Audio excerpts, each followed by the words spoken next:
Hallelujah, praise the lord. దేవునికి స్తోత్రం. బాగున్నారా? మరొకసారి దేవుడిచ్చిన అవకాశాన్ని బట్టి దేవునికి వందనాలు చెల్లిస్తున్నాను. మరి ఈరోజు దేవుని వాక్యం వింటూ సిద్ధంగా ఉన్నారా? దేవుని మహాకృప బట్టి దేవుడు మనకి మరొక దినం ఇచ్చాడు. ఈరోజు ఫిబ్రవరి 14th, ప్రేమికుల రోజు. ఏమండి, కానీ యాక్చువల్గా వ్యాలంటైన్ అనేది ఒక దేవుని సేవకుడి పేరు. ఆయన ఎంతోమందికి దేవుని ప్రేమను చూపించాడు. మరి ఆయన చరిత్రను చదివితే సెయింట్ వ్యాలంటైన్ అంటారు. ముఖ్యంగా ఆయన చెరలో ఉన్నప్పుడు ఆ రోజు ఆయన చేసే మంచి పనులు, సంఘము కానీ అక్కడ ఉన్న ప్రాంతంలో ఉన్నవారు తనని అవమానించి, నిందించి, దూషించి తన ప్రేమను అపార్థం చేసుకున్నవారు అనేక మంది ఉన్నారు. కానీ తను చేసిన విశేషత ఏంటంటే అనేక మందికి తను వివాహం చేశాడండి. కానీ ఈరోజు వివాహం చేసుకోకుండానే ప్రేమని తిరుగుతున్నారు చాలామంది కదండి. నిజంగా ఒక వ్యక్తిని మిమ్మల్ని ప్రేమిస్తే ఆ వ్యక్తి మిమ్మల్ని వివాహం చేసుకుంటాడండి. That is the true sign of love. ఏమండి, మీకు యవనస్తులు ప్రేమించాలా ప్రేమించకూడదని కాదు ఈరోజు అంశము. ఒకవేళ మీకు ఒక అమ్మాయి కానీ ఒక అబ్బాయి కానీ ఇష్టపడితే ముందు అది మీరు తల్లిదండ్రులకు చెప్పండి, దాని తర్వాత మీ సేవకులకు చెప్పండి, దాని తర్వాత పద్ధతి ప్రకారం దాన్ని మీరు ముందు తీసుకెళ్ళండి. అంతేగాని మీరు వివాహం కాకముందే పార్కులమ్మట, బీచ్లమ్మట, లేకపోతే పిచ్చి పిచ్చి ఆశాలు వేసి మీ జీవితాలను పాడు చేసుకోవద్దు. మళ్ళీ దీనికి ఒక పేరు, ఒక ప్రేమ అంటూ. నిజమైన ప్రేమ స్వార్థం లేనిది, నిజమైన ప్రేమ డంబము లేనిది, నిజమైన ప్రేమ అగాపే ప్రేమ, క్రీస్తు ప్రేమ. మరి వ్యాలంటైన్ అనే వ్యక్తి ఎంతోమందిని, తనకొచ్చిన ఆస్తిని, తన డబ్బు, తన జీతం ఇచ్చేసేవాడు. ప్రభు ప్రేమను చూపించాడు. మరి ఆయన చెరలో ఉన్నప్పుడు చివరిసారిగా ఆ చెరలో క్రైస్తవులను బంధించి వారు పెట్టినప్పుడు అక్కడ కొంతమంది క్రైస్తవులకి తను వివాహం చేశాడు. సో ఆ వ్యాలంటైన్స్ ఆయన చేసిన మంచి కార్యములు ఆ రోజు సంఘంలో ఉన్న వారిని ఎంతోమంది దేవుని ప్రేమతో వారు రక్షించాడు. ఆయన వారి కుటుంబంలో స్థిరపరిచాడు. సో ఆయనని గుర్తు చేసుకోవడం కోసం Valentine day, Saint Valentine's day అని పెట్టారు. అది తరతరాలు మారి అలాగా వ్యాలంటైన్స్ డే అని అయిపోయింది. ఏమండి, ఈ లోకములో నిజమైన ప్రేమ యేసు ప్రేమ మాత్రమే. యేసు ప్రేమ లేనిది మిగిలిన అన్ని ప్రేమలు ఒట్టుట్టి ప్రేమలు. మీరు నిజంగా యేసు ప్రేమతో ప్రేమిస్తున్నారా? ఏంటండి యేసు ప్రేమలో ఉన్న విశేషతను అడుగుతున్నారా? మనం ఇంకనూ పాపులుగా ఉన్నప్పుడే ఆయన మన కోసం శిలువలో మరణించాడు. ఏమండి, ఎవరైనా పాపుల కోసం మరణిస్తారండి? ఎవరైనా పాపుల్ని ప్రేమిస్తారా? ఈరోజు ఈ ప్రేమించుకునేవారు, ఆ అబ్బాయి కానీ ఆ అమ్మాయి కానీ వాళ్ళు మంచివారు, వాళ్ళు చక్కటివారు, వాళ్ళు మెరుగైన వారు, వారు ఎంత చక్కగా మాట్లాడుతున్నారు, వారు ఎన్నో బహుమానాలు ఇస్తున్నారు, వారు చూస్తానికి వారికి ఎంతో ఒక అందంగా కనబడటం వల్ల వారు వివాహం చేసుకుంటున్నారు. అంతేగాని రోడ్లో ఉన్న అడుక్కునేవారిని ఎవరైనా వివాహం చేసుకుంటారండి? కుంటివారిని, వికలాంగుల్ని ఎవరైనా వివాహం ప్రేమిస్తారా? ప్రేమించారు. అది మనుషుల ప్రేమ, అది లోక ప్రేమ. కానీ క్రీస్తు ప్రేమ మనం ఏ స్థితిలో ఉన్నామో ఎరిగినప్పటికీ, మన ఇన్ అండ్ అవుట్ పై రూపం మాత్రం కాదు, మన హృదయం కూడా ఎలా ఉందో ఆయన ఎరిగినప్పటికీ, మన వ్యసనములు ఆయన ఎరిగినప్పటికీ, మన స్థితి ఆయన ఎరిగినప్పటికీ, ఆయన ఇంకనూ మనల్ని ప్రేమించి శిలువలో మరణించాడు. అది యేసు ప్రేమ. సో ఈ వ్యాలంటైన్స్ డే రోజున మీరు యేసు ప్రభు ప్రేమలో నిలిచునండి. అన్ని ప్రేమల ఈ లోకములో మొదట తల్లి ప్రేమ అంటారు. నిజంగా mother's love is greatest love.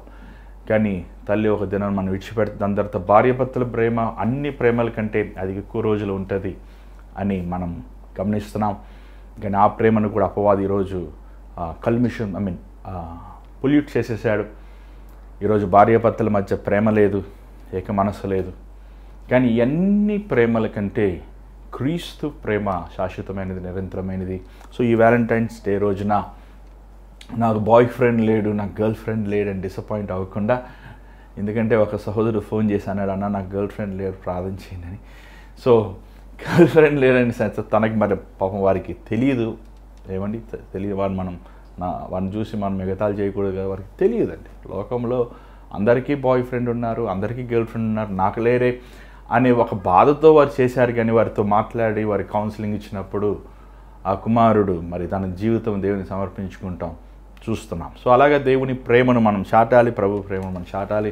ఈ వ్యాలంటైన్స్ డే రోజున మన యేసయ్య, మన ప్రియమైన దేవుడు, మనుషులు మనల్ని విడిచిన, మన సొంత నీడ కూడా మనల్ని వదిలిపెట్టిన, నేను నిన్ను విడవను ఎడబాయని చెప్పిన మన యేసయ్యకి మరొకసారి మనం అంకితం చేసుకుందాం, మన జీవితం సరి చేసుకుందాం, ఆయన ఎదుట మనం యథార్థులుగా ఉందాం. మరి ఈరోజు ఎవర్ ఆఫ్ ప్రేయర్ కార్యక్రమం అందరూ తెలుసు. రోజు మనం యాకోబు గ్రంథం నుంచి ఆల్మోస్ట్ లైక్ ఒక్కొక్క అధ్యాయంలో 2-3 ప్రసంగాలు నేను ఇస్తున్నానండి.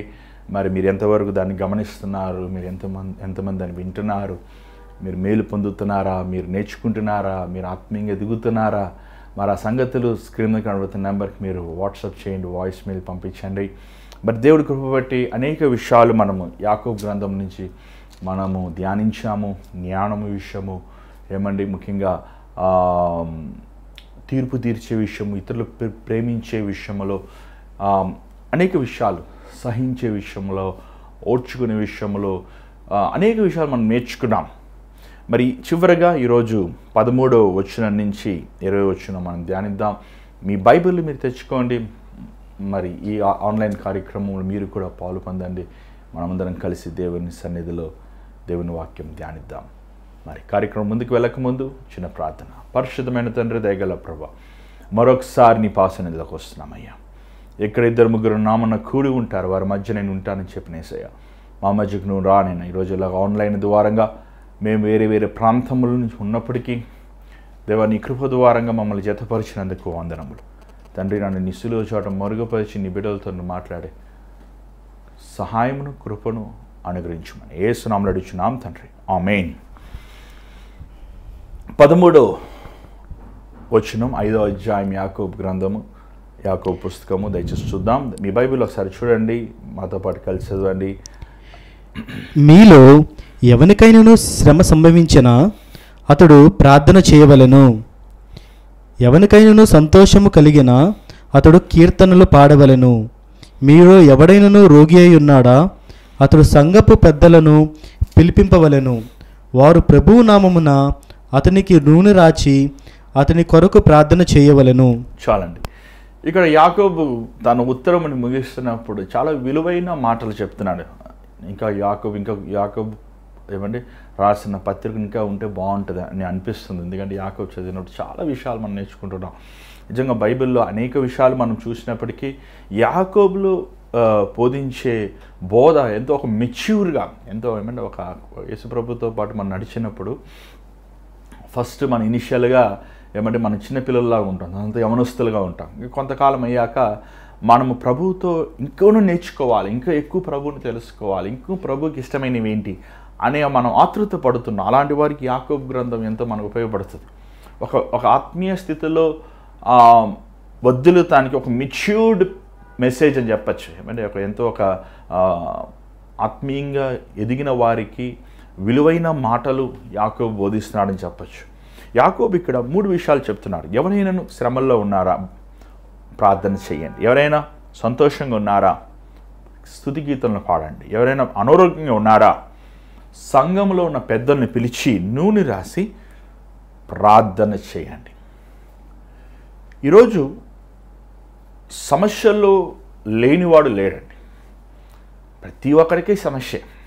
ఏమండి, పిల్లలకి సమస్యలే, పెద్దలకి సమస్యలే, దేవుని నమ్మిన వారికి సమస్యలే, దేవుని నమ్మని వారికి సమస్యలే. మనకు ఒక సమస్యను వచ్చినప్పుడు వెంటనే దానిని మనం ఏం చేస్తాం చెప్పండి? మానవుడి రీతిగా దాన్ని ఎలాగ మనము సరిచేసుకోవాలి, లేకపోతే మనుషులు నాకు ఎవరు ఉన్నారా సహాయం చేస్తారా అనే ఆలోచన మనం కలిగి ఉంటాం. కానీ యాకోబు ఏమంటున్నాడంటే, మీరు ప్రార్థించండి, చింతించద్దు, నిరాశ. చూడండి, మనం ఒక సమస్యని మనం ఎక్కువ ఆలోచించినప్పుడు మనకు తెలియకుండానే మన నిరాశ వచ్చేస్తుంది, దిగులు వచ్చేస్తుంది, అలాంటి భయం వచ్చేస్తుంది, ఒకలాంటి ఏమండి విరక్తి వచ్చేస్తుంది. చాలామంది చెప్తుంటారు, అన్న మొయ్యలేకపోతున్నాను, ఈ భారం ఎంతో ఒక భారముగా ఉందన్న, భోజనం చేయలేకపోతున్నాను, పడుకోలేకపోతున్నాను, ఇదే నా ధ్యాసలో ఉంది. ఇది అపవాది తంత్రం. అపవాది దేవుని నమ్మిన దేవుని బిడ్డలని సంపూర్ణమైన క్రీస్తు సమాధానములో నివసింపకుండా జరగబోయేవి లేకపోతే జరుగుతున్నవి లేకపోతే ఏదో ఒక పరిస్థితిని తీసుకుని కలవరం సృష్టిస్తాం అపవాది పని. యాకోబు ఏమంటున్నాడంటే, అపవాది మిమ్మల్ని శోధిస్తున్నప్పుడు మీరు ప్రార్థించండి. ప్రార్థన ఎంతో చాలా విలువైనదండి. మన మనసు బాగలేనప్పుడు, మన హృదయం కలవరంతో నిండినప్పుడు, మన జీవితంలో అధికమైన భారం మోస్తున్నప్పుడు నేను ఒక చిటికి చెప్తాను, వినండి. ఒంటరిగా గదిలోకి వెళ్ళి మోకరించి నువ్వు కన్నీటితో ప్రార్థన చేయి. అది ఎంత గొప్ప ప్రార్థన అవసరం, ఒక 5 నిమిషాల ప్రార్థన కూడా చాలు. నీ బాధ వేదన అంతా ప్రభు సన్నిధిలో, ప్రభు పాదములో ఎదుట కుమ్మరించు. నిశ్చయముగా నువ్వు ఆ 5 నిమిషాలు చేసిన ప్రార్థనైనా సరే, నువ్వు లేచినప్పుడు నీ హృదయంలో ఉన్న భారం తొలగిపోతుంది. నీకు నిశ్చయముగా తెలుసు, దేవుడు నిన్ను చూసుకుంటాడు, ఆ పరిస్థితిని లేవనెత్తుతాడు. చాలాసార్లు చాలామంది ఏం చేస్తారంటే ప్రార్థన చేస్తారు, అలాగా ఆదరణ పొందుతారు, కానీ ఆ ఆదరణ కొంతవరకే ఉంటుంది చాలామంది. కారణం ఏంటి తెలుసా అండి? వారు ఆత్మీయంగా ఎదిగిన వారుగా ఉండరు. అందుకే మనం ఎప్పుడైనా ప్రార్థన చేశాక కొంచెం వాక్యం చదవాలి. ప్రార్థన అనేది మనం దేవునితో మాట్లాడతాం, దేవుడు మనతో మాట్లాడేది తన వాక్యము ద్వారా. ఏమండి, అందరూ ఆయన స్వరం వినే కృపను ఒకేసారి పొందుకోలేరు కదా. మనం దేవునితో నడిసే కొలిదే కదా పొందుకుంటాం. కొంతమందికి దేవుడు ఆ బహుమానం వరం ఇస్తాడు, కొంతమందికి ఆ వరం దేవుడు ఏమండి ఖచ్చితంగా ఇస్తాడు, కొంచెం ఆలస్యం అవుతుంది. కానీ బైబిల్ దేవుడు మనకి ఇచ్చాడు. ఈ రోజుల్లో వాక్యమును తీసి చదువు అనే ఉత్తమైనది ఇంక వేరే ఏమి లేదు. నువ్వు సమస్యల్లో ఉన్నప్పుడు ఆ సమస్యని ఎలాగ మనం పరిష్కరించుకోవాలి అని నువ్వు ఒక తీర్మానం లేకపోతే ఒక ఆలోచన నువ్వులో ముందుకు వెళ్ళాలన్నప్పుడు మొదటగా నీ ఆలోచనకి కావలసిన సరైన తీర్మానం చేయాల్సిన కృపను పొందుకోవాలంటే అది దేవుని వాక్యం నుంచి. ఏమండి, ప్రార్థన చేయండి. దాని తర్వాత చదవండి, ఏమన్నాడు చూడండి. ఎవరైనా సంతోషముగా ఉంటే, మీలో ఎవడైనా రోగి ఉన్నాడా? దానికి ముందు వచ్చినామండి 13. ఎవరికైనా సంతోషం కలిగినా అతడు కీర్తనలు పాడవలెను. ఎవరైనా సంతోషంగా ఉంటే కీర్తనలు పాడాలి. నిజంగా సంతోషంగా ఉన్నారా? సంతోషంగా ఉంటే మనం ఎక్కడికి కీర్తనలు పాడతాం చెప్పండి?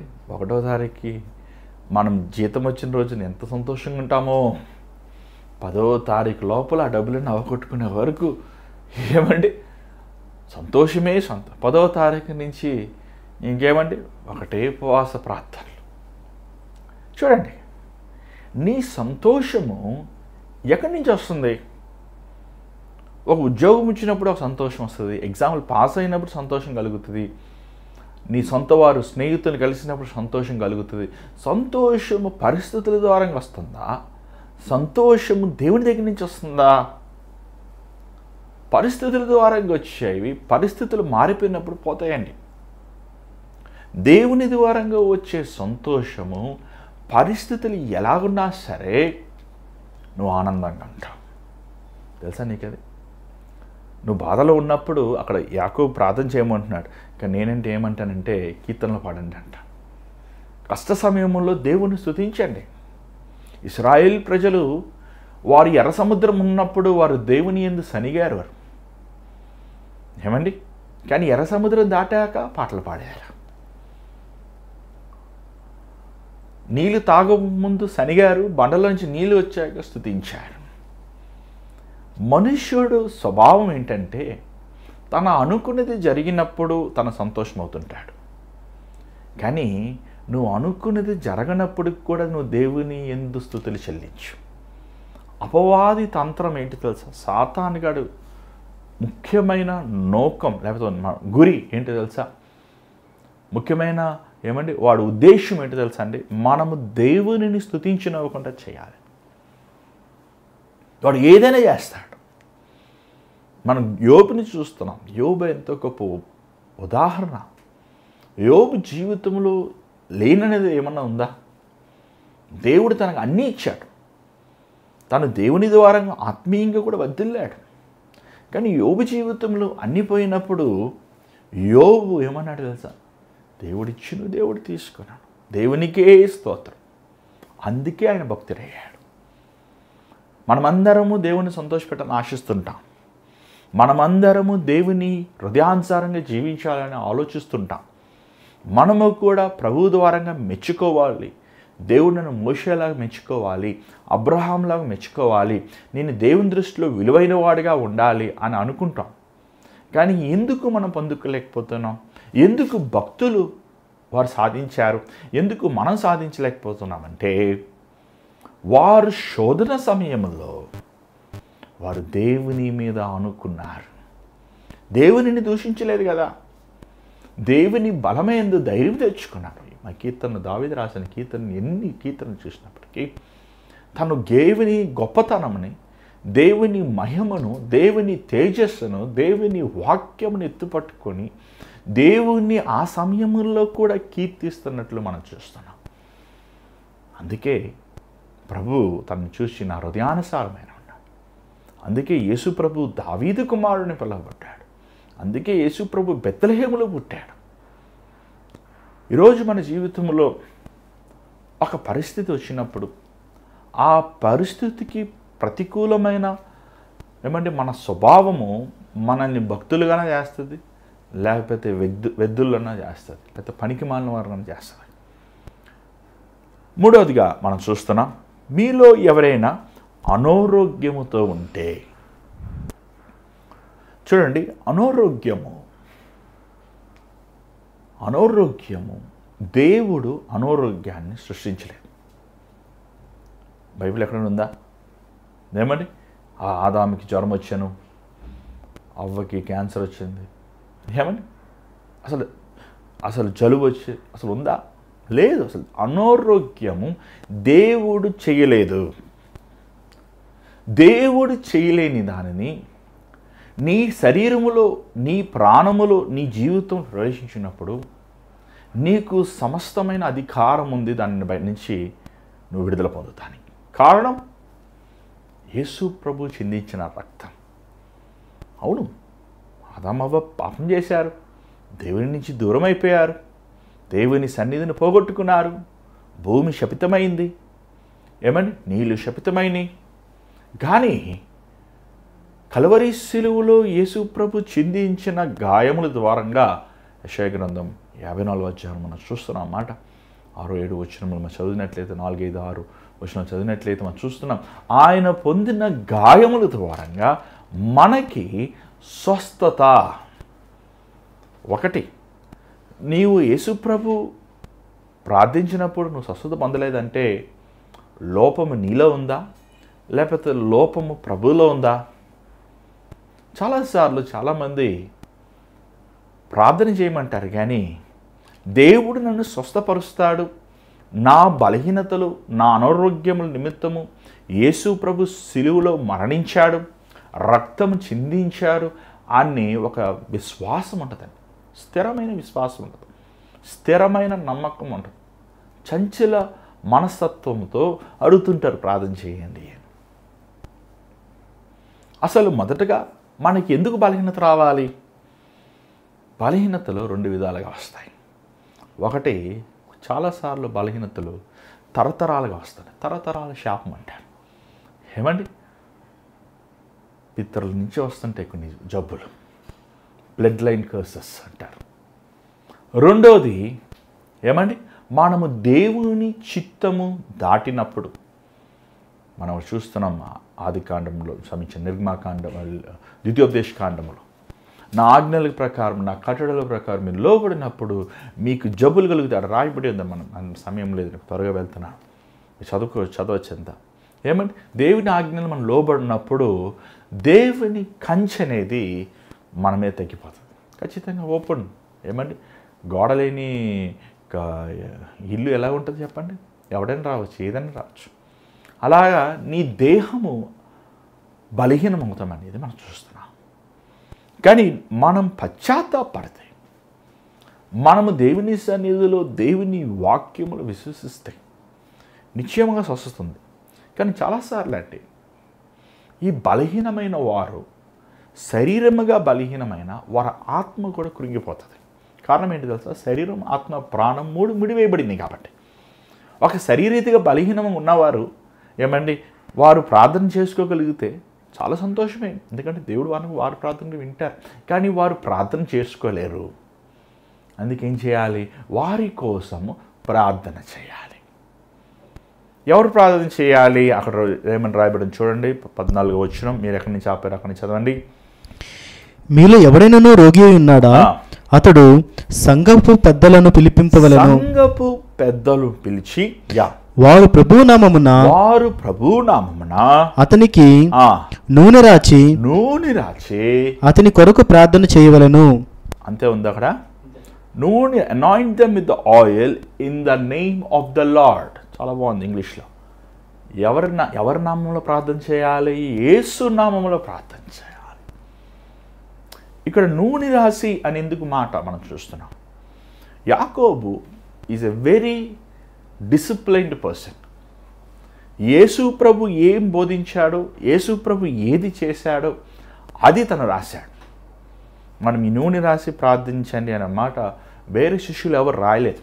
మేబీ బహుశా వాళ్ళకి అంత అవగాహన లేకపోతే అంత అవసరత పడలేదేమో. ఎందుకంటే వారు నీడ పడితేనే స్వస్థపడ్డారు. కానీ యాకోబు సంఘంకి కావాల్సిన పునాది చూడండి. యాకోబు ఎంత చక్కగా బోధిస్తున్నాడంటే, ఈరోజు రేపు నేను పరలోకంకి వెళ్ళిపోయినా మీ మందిరములో ఎవరైనా అనారోగ్యంగా వస్తే ఇలాగ చేయండి అంటున్నాడు. ఎందుకు ఇలాగ అంటున్నాడంటే చూడండి, మార్కు సువార్త 6వ అధ్యాయము, మార్కు సువార్త 6వ అధ్యాయము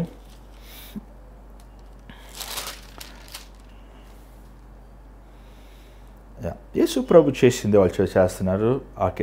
యేసు ప్రభువులకు బోధించింది వారు చేస్తున్నారు. చూడండి 13వ వచనం చదవండి, లేకపోతే 12 నుంచి చదవండి. 6:12 కాగా వారు బయలుదేరి మారు మనస్సు పొందవలనని ప్రకటించుచు అనేక దెయ్యములను వెళ్ళగొట్టుచు నూనె రాచి అనేకులకు రోగులను స్వస్థపరచుచుండిరి. ఎవరు చెప్పారు వీళ్ళు నూనె రాయమని? యేసుప్రభు చెప్పారు. ఎవరు? మీరు అధ్యయనం చదివితే మీకు అర్థమవుతుంది. యేసుప్రభు వెళ్ళమన్నాడు, ఇద్దరిద్దరికి పంపించి. అంటే దేవుడు చెప్పిన మాటలు, ద కమాండ్మెంట్ ఆఫ్ జీసస్. యేసుప్రభు చెప్పిన ఆజ్ఞ ఏమంటే, యేసుప్రభు కదండి రారాజు, ప్రభులు ప్రభు, ఒక సేవకుడికి ఆయనే కదండి బాస్. ఆయన చెప్పాడు. యాకోబు చూడండి ఎంత చక్కగా రాసి పెట్టుకున్నాడు.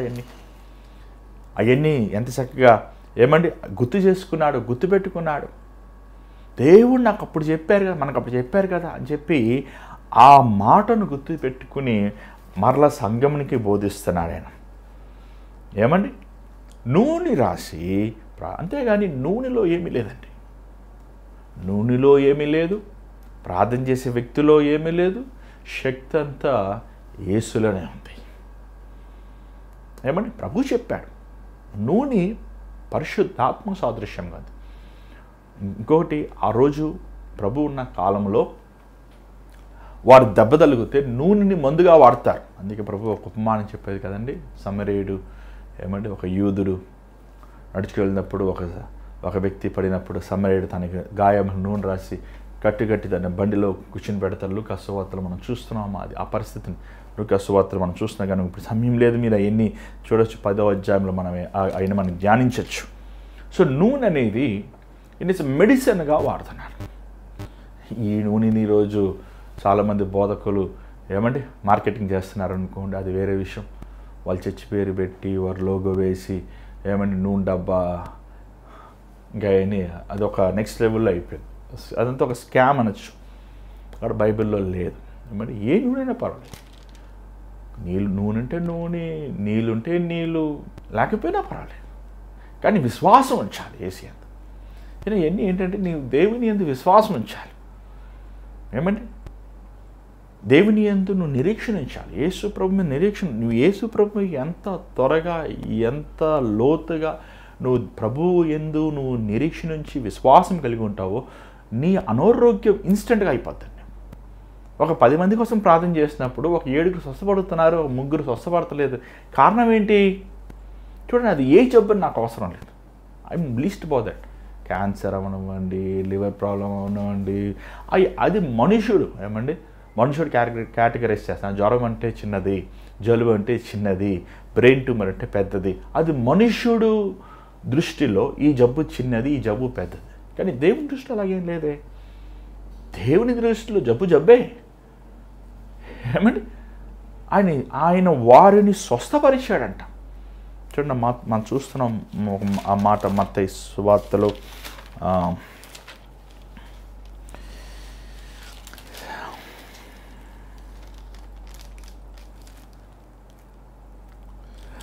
యా 4వ అధ్యాయము 23వ వచనం చదవండి. 23, 24 చదవండి. యేసు వారి సమాజ మందిరంలో బోధించుచు దేవుని రాజ్యమును గూర్చిన సువార్తను ప్రకటించుచు ప్రజల్లోని ప్రతి వ్యాధిని రోగమును స్వస్థపరచుచు గలిలయ నుండి అంతటా సంచరించెను. ఆయన కీర్తి సిరియా దేశమంతటా వ్యాపించెను. ప్రతి వ్యాధి, జ్వరములోనే 33,000 వ్యత్యాసమైన జ్వరాలు ఉన్నాయంట. అది ఏ జబ్బుని అవసరం లేదు. నువ్వు నమ్ము, అంతే, విశ్వసించు, అడుగు దేవుడిని. ఒకటి జ్ఞాపకం చేసుకో, జబ్బు దేవుని దగ్గర నుంచి వచ్చింది కాదు. అది దేవుని దగ్గర నుంచి వచ్చింది కాదు. అది ఫస్ట్ మనం విశ్వసిస్తే అండి, అది నమ్మితే 90% సమస్య తీరిపోయినట్టు. దేవుడు సృష్టించలేదు. మీ పిల్లలు ఉన్నారు, నీ పిల్లోడు క్యాన్సర్ రావాలనుకుంటావా? నీ పిల్లోడికి 2 కిడ్నీలు పోవాలనుకుంటావా? చెట్టువారు మనమే మన బిడ్డలు ఆరోగ్యంగా ఉండాలని రోజు వాళ్ళకి ఏమేమి కావాలో మనం చేస్తున్నాం. అవునా కదా? మంచి దేవుడు అంటే ప్రేమ కలిగిన వాడు. రక్తమంతా కార్చాడు, చివరి బొట్టు రక్తం కూడా కార్చాడు ప్రభు. కేవలము మనము సంతోషంగా ఉండాలి. నువ్వు నువ్వు విశ్వసించినప్పుడు అండి, నువ్వు జబ్బుని చూసే విధమే వేరుగా ఉంటుంది. అసలు దేవా నన్ను ఎందుకు ఇలా బాధ పెడుతున్నావు, దేవా నన్ను ఎందుకు ఇలా విసిగిస్తున్నావు, దేవా నన్ను ఎందుకు చంపాలనుకున్నా, అలా మాటలు చేదైన మాటలు నువ్వు పలకో. అంత మాత్రం నూనె రాసి ప్రార్థించండి అని చక్కగా యాకోబు సంఘముని చెప్పినట్టు చూస్తున్నాం. 15వ వచనం చదవండి దయచేసి. విశ్వాస సహితమైన ప్రార్థన ఆ రోగిని స్వస్థపరచును, ప్రభు అతని లేపును. అతడు పాపములను చేసిన వాడైతే పాప క్షమాపణ నొందును. ఇక్కడ చాలా ఇంపార్టెంట్ అండి. For every sickness there is a sin. ప్రతి అనారోగ్యానికి పాపం ఉంది. ఆ పాపము క్రీస్తు రక్తము ద్వారా కడగబడినప్పుడు ఆ పాపమును ముట్టుకుని ఉన్న ప్రతి వ్యాధులు పోతాయి. మన పాపం మనం ఒప్పుకోవాలి, పాపం ఒప్పుకొని విడిచిపెట్టాలి. ఒకసారి ఒక అబ్బాయి, 19 సంవత్సరాల అబ్బాయి, తాగి తాగి తాగి తాగి తాగి లివర్ కంప్లీట్గా డిస్ట్రాయ్ అయిపోయింది. 90% లివర్ డిస్ట్రాయ్ అయిపోయింది. అబ్బాయి గవర్నమెంట్ హాస్పిటల్ పడుకోబెట్టారు. అబ్బాయి తను మాట్లాడాను, తమ్ముడా ఏంటయ్యా అన్నా నేను చేసిన తప్పన్నా. ఆ అబ్బాయికి చెప్పి, నీ పాపం ఒప్పుకో, దేవుడు సరిచేస్తాడు, అడుగు, దేవా నన్ను సరిచేయని అడుగు, దేవా నన్ను కడుగుని అడుగు, ఒప్పుకో అని ఆ ఫోన్లోనే ఏడుస్తూ ప్రార్థన చేశాను. దాని తర్వాత ఒక సేవకులు మా పరిచర్యల నుంచి వెళ్ళి పంపించి ఆయన గవర్నమెంట్ హాస్పిటల్లో ప్రే చేసి వచ్చారండి. ఈ జరిగి ఇంచుమించు ఒక 5 సంవత్సరాలు అవుతుంది. ఆ కుమారుడు ఇంకా బతికున్నాడు, పెళ్లి చేసుకున్నాడు, అమ్మాయి పుట్టింది. ఏ డాక్టర్ అయితే కుదరదు జీవించుడు అన్నాడు. అలా బోల్డ్ సాక్ష్యాలు ఉన్నాయి. నేను కదా, ప్రతి ఒక్క సేవకులు చెప్తారు, ప్రతి ఒక్కరు చెప్తారు చేస్తున్నాము. ఎందుకంటే తన పాపమును ఒప్పుకున్నాడు. మన పాపములు మనం ఒప్పుకున్నప్పుడు చాలాసార్లు అండి వారు ఒప్పుకుంటానికి ఆ విశ్వాసం రాదు వారికి. అందుకే ఏం చేయాలి? మనం ప్రార్థన చేయాలి. ప్రార్థన శక్తివంతమే. నీతిమంతుడు ప్రార్థన, అదే చూస్తున్నాం. కొంచెం ముందుకు వెళ్ళండి. మీ పాపములను ఒకనితో ఒకడు ఒప్పుకొనుడి, మీరు స్వస్థత పొందినట్లు ఒకని కొరకు ఒకడు ప్రార్థన చేయుడి. నీతిమంతుని విజ్ఞాపన మనపూర్వకమైనదై బహుబలము గలదై యుండును. చూడండి, యేసు ప్రభు పునరుద్ధానుడయ్యాక మీకు సమాధానము కలుగును గాక అని చెప్పాక వారి మీద ఊది మీరు పరిశుద్ధాత్మను పొందుకోండి అని చెప్పి శిష్యులతో ఒక మాట చెప్పారు. ఎప్పుడు ఎన్నడూ ఏ గురు ఏ శిష్యుడికి చెప్పని రీతిగా యేసు ప్రభు తన శిష్యులకు మాట చెప్పాడు. మీరు ఎవరి పాపములు క్షమిస్తారో వారి పాపములు క్షమించబడు, మీరు ఎవరి పాపములు క్షమించరో వారి పాపములు క్షమించబడు. సెకండ్ పార్ట్ వద్దులేండి, ఎందుకంటే మనం దేవుని బిడ్డలం కాదు, మనం ప్రేమించాలి. ఎందుకు మన శత్రువులు పాపం కూడా మనం క్షమించాలి. ఏమండి, చాలాసార్లు ఈ మాటను ఉదాహరణ నేను తీసుకొని అనారోగ్యంగా ఉన్నవారు లేకపోతే బలహీనంగా ఉన్నవారి కోసం ప్రార్థించినప్పుడు, తండ్రి నువ్వు చెప్పావు కదా, వీరి పాపములు మేము క్షమిస్తున్నాం, నీ రక్తముతో వీరిని కడిగి వీరిని శుద్ధి చేయి ప్రభువా. స్వస్థత ప్రార్థనలో ఈ మాట చాలా ముఖ్యమైనది. మనం ప్రార్థించినప్పుడు దేవుని శిష్యులు మనమందరం, శిష్యుడు అంటే యేసుని వెంబడించేవాడు శిష్యుడు, యేసుని అడుగుజాడలు నడిచేవాడు, దేవుని కోసం బ్రతికేవాడు, రక్షించబడి బాప్తిజం తీసుకుని ప్రభు కోసం నడిచేవాడే శిష్యుడు. ఏమండి, దేవుడు మనకు అధికారం ఇచ్చి ఉన్నాడు. ఏం అధికారము?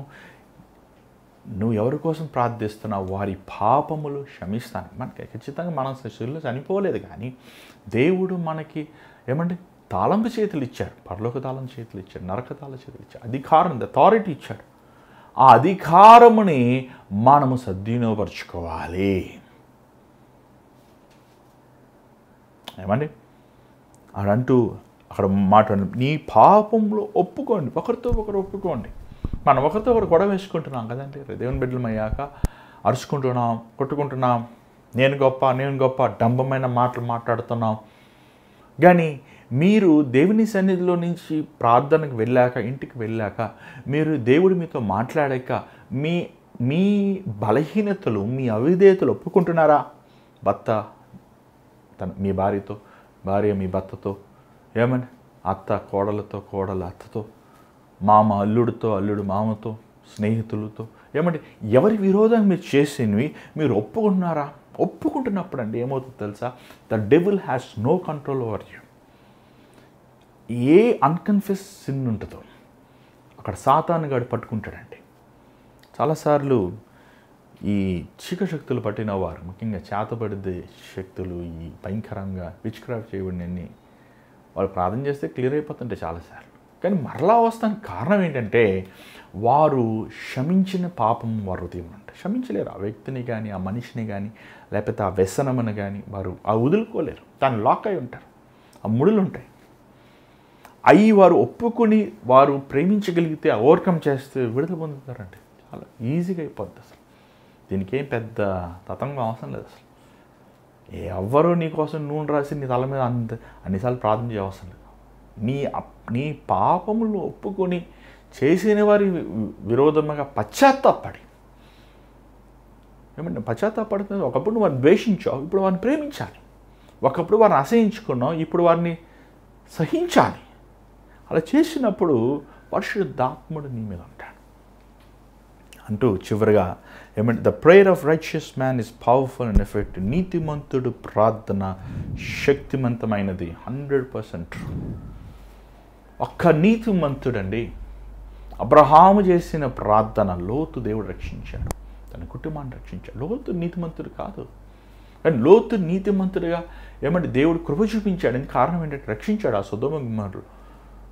కేవలం అబ్రహాము చేసిన ప్రార్థన. ఏమంటే ఏలియా చేసిన ప్రార్థన రాయబడింది. మనం కొంచెం ముందుకు వెళ్తున్నాం చూడండి. ఏలియా మనవలే మనుషుడు, కానీ ఏలియా యథార్థముగా ప్రార్థన చేశాడు. దేవా వర్షమును అయిపోయింది. అయితే 3.5 సంవత్సరాలు వర్షం లేదు అక్కడ. మరలా ఏలియా ప్రార్థన చేశాక వర్షం అంటే భూమి శూన్యము కూడా, నువ్వు ప్రార్థించినప్పుడు ఆ శూన్యము కూడా లోపడుతుంది. ఎంత అధికారం దేవుడు ఇచ్చాడండి. ఏమంటే ప్రార్థన అంటే ఎంత చులకనగా చూస్తుంటారు చాలామంది. ఆ ప్రార్థన అంతేనా? అసలు ప్రార్థన ఎంత శక్తివంతమైనది తెలుసా? నువ్వు నీతి నిజాయితీగా జీవించి దేవుని ఎదుట నీ బ్రతుకుని యథార్థంగా పెట్టుకుని నువ్వు ఒక్క మాట పలుకుతే చాలండి. ఏమండి చాలాసార్లు ప్రార్థన చేయమంటే కొంతమంది గంటలు ప్రార్థన చేస్తుంటారు. I don't feel that is right. ఏమండి నువ్వు దేవుని శక్తితో నింపబడి ఉన్నప్పుడు నీ ప్రార్థన క్లుప్తంగానే ఉంటుంది. అధికముగా నువ్వు ప్రభువును స్తుతిస్తావు, తక్కువసేపే. అది కూడా మనం చూసినట్లయితే ఏలియా ప్రార్థించినప్పుడు ఏమండి వెంటనే ఆకాశం నుంచి అగ్ని దిగి వచ్చింది. యెహోషువ ప్రార్థించినప్పుడు సూర్యకార్యాలు జరిగాయి. మోషే ప్రార్థించినప్పుడు ఆశ్చర్యమైన కార్యాలు జరిగాయి. ప్రార్థన చేయండి, చింతించద్దు, ఆపండి. చింతిస్తే ఏం చేస్తాం? ప్రార్థన చేయండి, దేవుడు చూసుకుంటాడు అని ఈ మాటలు చెప్తూ 19వ వచనం చదవండి దయచేసి. నా సహోదరులారా, మీలో ఎవడైనను సత్యము నుండి తొలగిపోయినప్పుడు మరి ఒకడు అతని సత్యమునకు మళ్లించిన ఎడల వాని పాపిని వాని తప్పు మార్గము నుండి మళ్లించువాడు మరణము నుండి ఒక ఆత్మను రక్షించి అనేక పాపములను కప్పివేయునని తాను తెలుసుకొనవలెను. చూడండి, ఒక చాలా ఉత్తమైన మాటలు చెప్తున్నాడు యాకోబు తన ఉత్తరములు చివరిగా ముగిస్తున్నప్పుడు. చూడండి, ఈరోజు మనము తీర్పు తీరుస్తున్నాం, వీఆర్ జడ్జింగ్. మనం ఇతరులను తీర్పు తీర్చినప్పుడు మనం ప్రేమిస్తానికి సమయం ఎప్పుడు ఉంటుంది? నీ తీర్పు ఎదుటి వ్యక్తి నువ్వు ఇలాంటి వాడివి అలాంటి వాడివి అంటాం వల్ల ఏం ప్రయోజనం? వారు సాతాను ఊబిలో ఉన్నారు, సాతాను వారిని ముడివేసి పెట్టాడు. వారి కోసం మనం ఏమి చేయాలి? వారు సత్యము నుంచి తొలగిపోయారు. చూడండి, నిజంగా ఒక వ్యక్తి గురించి నువ్వు మనము ఒక వ్యక్తి గురించి మనము భారం కలిగి ఉంటే ఆ వ్యక్తి కోసం మీరు ఉపవాసం ఉండి ప్రార్థన చేయాలి. ఒకళ్ళనే తీసుకోండి, నేను తప్పైన మార్గంలో వెళ్తున్నారు అనుకోండి, మీరు నన్ను విమర్శిస్తాం వల్ల ఏం ప్రయోజనం? అన్నా ఇది సరిలేదు, అది అలా అంత అవగాహన అంత గ్రహింపు నాకుంటే నేను ఎందుకు చేస్తాను? నేను తప్పిపోయాను కాబట్టి మీరేం చేయాలి? విమర్శిస్తానికంటే ప్రార్థన చేయాలి. ఎందుకంటే ఒక మనుష్యుడు హృదయము ఇంకొక మనిషి మార్చలేరు. ఒక మనిషి హృదయము దేవుడు మాత్రమే మార్చగలడు. నేను ఆకర్షించుకుంటేనే కానీ ఎవడు నా ఎదుగు రాలేడు. దేవుడు ఒక్కడే ఒక కఠినమైన హృదయాన్ని బద్దలగొట్టగలిగిన శక్తి ఉంది. ప్రార్థన చేయండి. సత్యం నుంచి తను తొలగిపోయాడంటే ఈ లోకదేవత వారికి గుడ్డితనం కలిగిస్తుంది. వారు గుడివారిగా ఉన్నారు. వారి కంటి మీద ఉన్న ఆ పొర పోవాలంటే వారు ప్రభు మాత్రమే కార్యం చేయగలుగుతారు. అలాంటి వారితో మనం వాగ్వాదం చేస్తాం వల్ల ఏం ప్రయోజనం? వారితో మన సిద్ధాంతాలు మాట్లాడటం వల్ల ఏం ప్రయోజనం? వారికి తీపి కూడా విషయమేగా ఉంటుంది. సో అలాంటి సమయంలో మనము వారి కోసము ప్రార్థన చేయాలి. ఒక భక్తుడు అన్నాడు, నేను ఎవరి కోసం ప్రార్థన చేయనో వారికి నేను సువార్త ప్రకటిస్తానికి నాకు అర్హత లేదు. నిజంగానే ఈరోజు మనం ఉద్యోగాలు చేస్తున్నాం, మనం స్కూల్స్కి వెళ్తున్నాం, కాలేజెస్కి వెళ్తాం, మనం యేసు ప్రభు గురించి వారికి సాక్ష్యం చెప్పాలని ఆశిస్తుంటాం. కానీ వారికి సువార్త ప్రకటించే ముందు వారి కోసం మనం ప్రార్థన చేద్దాం. ఉపవాసం ఉండి ప్రార్థన చేయి. అప్పుడు నువ్వు ఒక మాట చెప్పినా, ఒక 2 మాటలు చెప్పినా వారు దేవుని కార్యముని వారి జీవితంలో చూస్తారండి. దేవుని సూరకార్యాలు వారు అనుభవిస్తారు. అంత మాత్రమే కాదు, మనము చూడండి ఆ మాట చూడండి, 20వ వచనం చూడండి. పాపిని వాని తప్పు మార్గము నుండి మళ్లించువాడు మరణము నుండి యొక్క ఆత్మను రక్షించి అనేక పాపములను కప్పివేయునని తాను తెలుసుకొనవలెను. చూడండి, ఇక్కడ యాకోబు నాకు తెలిసి ఒక పేతురును ఉదాహరణగా పెట్టుకున్నాడేమో అనుకుంటున్నాను అనమాట. నా అభిప్రాయం అంటే పేతురు చూసా తప్పిపోయాడు. ఎంత కాన్ఫిడెంట్గా ఉన్నాడు, ప్రభా నీ కోసం కావాలని ప్రాణమైన ఇస్తాను ఎస్సయ్య. శిష్యులు కూడా ఆ మాట అన్నారు. కానీ మారు పేతురు బొంకాక ప్రభుని చూచాక తను వెలుపటికి పోయి కుమిలి కుమిలి ఏడ్చెను అని మనం చూస్తున్నాం. యోధా ఇస్కరియోతు కూడా తీసుకోండి. యోధా ఇస్కరియోతు ఎప్పుడైతే యేసు ప్రభుని ఇలా వీరు హింసిస్తున్నారు, ఇలా కొడతను తెలియదు పాపం. Let's be honest. బైబిల్ పాపం అలా చంపేస్తారు చేస్తారంటే తను ఎందుకు చేస్తాడు? చేయడు. తను కూడా మనిషే కదండి. అంటే ఇష్టమే కానీ ఆ బాధను ఆ వేదన తను తిరిగి వెళ్ళి డబ్బులు ఇచ్చేసాడు వాళ్ళకి. ఇచ్చేసి మా ప్రభుని వదిలేనంటే వాళ్ళు ఇవ్వలేదు. ఆ బాధ తట్టుకోలేక, ఆ వేదన తట్టుకోలేక, ఆ సిగ్గు తట్టుకోలేక, నా దేవుణ్ణి ఇంతగా నేను అవమానించాను, ఇంత దుర్మార్గమైన పని చేశానని ఊరేసుకుని చచ్చిపోయాడు. చూడండి, దేవుడు మనల్ని క్షమించేవాడు. ఎంత ఘోర పాపినని క్షమించగలిగిన వాడు. ఇప్పుడు నువ్వు ఘోరపాపివి అని చెప్పి అక్కడితో ముగించేస్తే ఏం ప్రయోజనం? నువ్వు ఘోరపాపివి కాబట్టి నీకు రక్షణ మార్గం ఉంది, నీకు విడుదల మార్గం ఉంది. నువ్వు క్రీస్తు దగ్గరకు రా. యూదా ఇస్కరియోతు దేవుని ప్రేమను అర్థం చేసుకోలేకపోయాడు. 3.5 సంవత్సరాలు ప్రభుతోనే ఉన్నాడండి. నేను మరలా వెళ్ళి నా ప్రభు తిరిగి లేస్తాడు. పేతురు ఎందుకు ఊరేసుకోలేదు? ఏమండి చెప్పండి. యూదా ఇస్కరియోతు నా శిష్యుల దగ్గరికి వెళ్ళి పశ్చాత్తాపడి కనీసం ఒక 3 రోజులు ఆగుంటే ప్రభు వచ్చేవాడు కదా. అందులో క్షమించడా? ఖచ్చితంగా క్షమిస్తాడు. చూడండి, చాలాసార్లు మన దేవుని ప్రేమ మనకు అర్థం కాదండి. దేవుడు మనల్ని ప్రేమిస్తున్నాడు కాబట్టి మనం ఇంకో రోజు చూస్తున్నాం. చాలామంది అడుగుతుంటారు, దేవుడు నన్ను ప్రేమిస్తున్నాడా? దేవుడు నిన్ను ప్రేమిస్తున్నాడు కాబట్టి నీ గుండు కొట్టుకుంటుంది, తెలుసా? అది మనకంటే గనులు, మనకంటే గొప్పవారు, మనకంటే జ్ఞానమైన వారు, మనకంటే ధనవంతులు, కోటీశ్వరులు, అధికారమున్నవారు ఈరోజు మట్టి అయిపోయారు.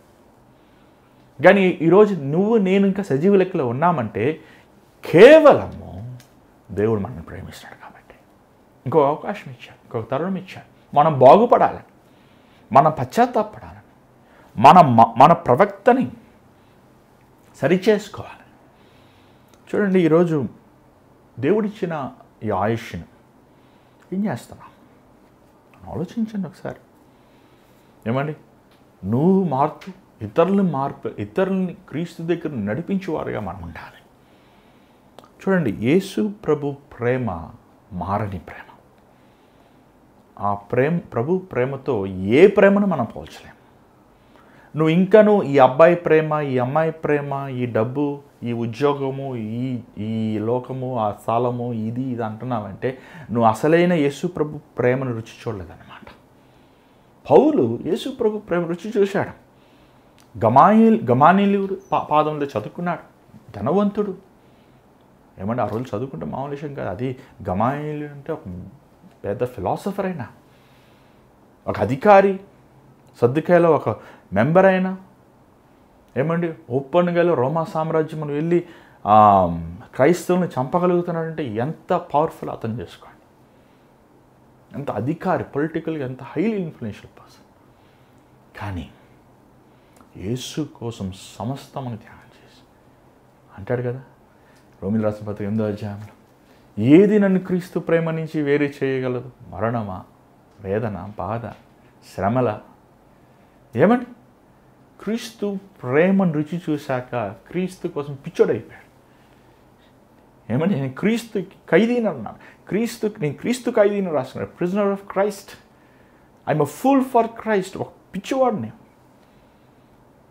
క్రీస్తు నన్ను ఇంతగా ప్రేమిస్తున్నాను, నేను ఏం చేస్తే? ఏమంటే యేసుప్రభు ఒకసారి కొట్టబడ్డాడు, ముమ్మారు కొట్టబడ్డాడు. పౌలు ఎంత దెబ్బలు, బాధలు, అవమానములు, నింద.